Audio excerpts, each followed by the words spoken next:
Bien, bonjour à tous et bienvenue dans cette nouvelle vidéo. Aujourd'hui, je voulais vous parler un petit peu de cinéma, puisque ça fait très longtemps qu'on n'a pas parlé de cinéma, même si j'ai enfin tourné la vidéo des Goonies. Alors, je ne sais pas si elle sortira avant ou après celle-ci. Là, j'ai tourné pas mal aujourd'hui. Je voulais vous faire une vidéo assez rapide sur le film de Julia Ducournau qui a gagné donc la Palme d'Or à Cannes. Et vous parler un petit peu de mon ressenti parce que je n'avais pas vu Grave. Chose faite, si ça intéresse des gens, il est disponible sur Prime Video gratuitement pour les gens qui ont Prime. Donc Grave de Julia Ducournau, sorti en 2017. S'il y a des gens qui aimeraient le voir avant de regarder Titane. Alors entre ces deux films, il y a quand même beaucoup de similitudes. Moi je n'avais pas vu Grave parce que pourtant je fais des courts-métrages d'horreur, j'écris des trucs bien plus trash que le film. Mais j'ai un peu de mal avec tout ce qui est cannibalisme et autres. Et puis je l'ai vu. Et j'ai beaucoup apprécié. Et je l'ai vu après Titane en fait. Donc là on va parler de Titane aujourd'hui. Donc Titane est un film qui est sorti là au mois de juillet, qui fonctionne plutôt pas mal, moins que ce qu'il aurait dû avoir comme place au sein des cinémas, dans la mesure où malheureusement beaucoup de gens ne vont pas au cinéma. Mais c'est un film qui est relativement intéressant. Je vais vous donner 2-3 petits exemples dans ce film. En fait, si vous voulez, ça commence avec une jeune femme qui s'appelle Alexia, qui est donc une danseuse. Et le film commence avec elle enfant. Donc elle a un accident avec son père. On sent dès le début l'enfant qui joue Alexia. Je ne vais pas spoiler, je tiens à préciser. Je raconte juste en gros ce que j'ai ressenti par rapport au film. La gamine donne des coups de pied à son père dans la voiture de façon incessante. Et à chaque fois, elle augmente le son, puis elle continue. À un moment donné, elle se détache pour aller de l'autre côté. Son père essaie de la retenir et... en fait, il se prend un pylône, la voiture fait un pataquès et la voiture tape à droite dans un gros plot de béton armé. Et donc, on voit un énorme choc sur la fenêtre de l'enfant, puisqu'elle a volé. Et c'est comme ça qu'elle a une plaque de titane dans la tête. Ce film est purement fantastique, je tiens à le préciser. Il y a une sorte de métamorphose du personnage principal, qui donc a une plaque de titane, et à partir de ce moment-là, on sent qu'elle a eu je devais dire ça, mais un pétocasque. Et tout le long du film, on va la suivre et on va se rendre compte qu'elle n'a presque pas d'humanité. Le seul moment où elle va avoir un peu d'humanité, c'est quand elle va rencontrer Vincent Lindon, qui joue un personnage qui s'appelle Vincent d'ailleurs. Et c'est seulement vers la fin du film qu'on va sentir qu'elle est un peu humaine. Mais franchement, il y a beaucoup de clins d'œil dans ce film, à beaucoup de films. Moi j'ai trouvé que ça me faisait un peu penser à Halloween quand même, avec le recul, je veux dire, parce qu'elle parle, le personnage. Michael Myers ne parle pas. Mais c'est une sorte de mal absolu qui n'a pas... elle passe son temps à tuer des gens en leur mettant des trucs dans l'oreille, comme on voit dans la bande-annonce.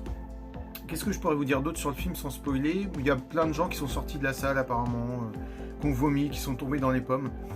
Moi j'ai envie de vous dire que ce qui me ferait vomir et tomber dans les pommes, ce serait de regarder BFM TV un soir à 20h, après un attentat, quand les journalistes font la pêche aux images dégueulasses. Ça me donnerait envie de vomir, mais un film comme celui-là, vous savez ce que vous allez voir en règle générale, c'est un film de genre, et l'avancée majeure, c'est que déjà, premièrement, c'est une femme qui a gagné un prix, deuxièmement, elle fait des films d'horreur où on peut dire trash, enfin, moi je trouve pas ça trash. Je trouve que c'est un bon film, il n'est pas parfait, ce qu'il aurait manqué pour moi, ça aurait été une ambiance un peu comme dans les Freddy Krueger. Alors je dis pas ça parce que je m'appelle Freddy et que j'adore Freddy Krueger, mais c'est l'exemple qui me vient parce que c'est... Dans les films d'horreur, c'est vraiment c'est le film le plus fantastique, je pense, dans la mesure où lorsqu'il arrive dans les rêves ou autres, parce que là il y a vraiment des métamorphoses dans Titane, physiques qui sont impossibles sur Terre, donc c'est entre deux mondes, et bien vous avez toujours cette petite fumée qui arrive, un peu comme The Thing de Carpenter. Et c'est ce qui aurait pu manquer éventuellement à ce film-là pour que ce soit un peu plus fantastique dans le visuel. Au niveau des lumières et du reste, j'ai trouvé que c'était vraiment super intéressant. C'était super intéressant, il y avait une gamme d'objectifs, notamment au début, on sent que c'est de l'anamorphique, déjà il y a le trait, mais c'était vachement beau. Franchement, j'ai trouvé ça très sympa, et le personnage, il déboîte quand même. Là, j'ai reçu un appel, bon, désolé si ça a vibré.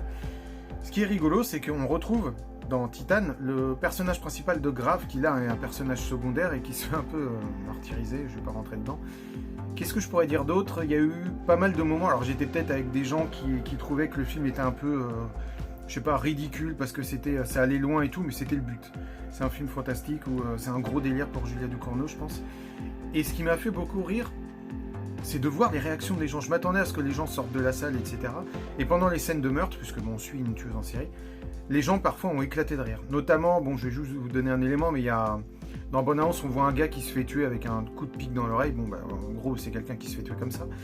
Et les gens ont éclaté de rire parce que quand vous prenez un pic dans l'oreille qui va dans le cerveau, vous tremblez et tout, et les gens étaient morts de rire. Et puis il y a eu d'autres scènes qui sont très ressemblantes à Grave. Par exemple, une scène notamment sous des draps blancs. On voit une fille en culotte, les deux personnages principaux les deux fois. Tout ce qui est gratter le ventre, etc., c'est aussi dans les deux films. Et on sent quand même vraiment l'influence des films américains, bah, comme moi, c'est-à-dire que c'est ma cam. Il y a une scène notamment dans Grave, donc là je vais pas parler de Titane, mais dans Grave, parce qu'il y a des parallèles, il y a des similarités, des similitudes. Il y a des similitudes entre les deux. Il y a une scène dans Grave où en fait elle a des cheveux dans la bouche, etc. Et moi dans mon premier court-métrage, je vous mettrai une scène là. Le personnage principal se retrouve c'est un film fantastique, il se retrouve en fait à avoir un truc dans le ventre. Et elle sait qu'il y a un démon qui veut l'empêcher d'avoir une descendance, et du coup, pour la faire chier, il commence à lui mettre des trucs un peu bizarres. Vous pouvez voir ça tout de suite.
Bien voilà, c'était mon avis sur Titane. J'ai trouvé ça très sympa. C'est pas parfait, mais en même temps, je suis pas critique cinéma, puis j'aime pas les critiques d'abord.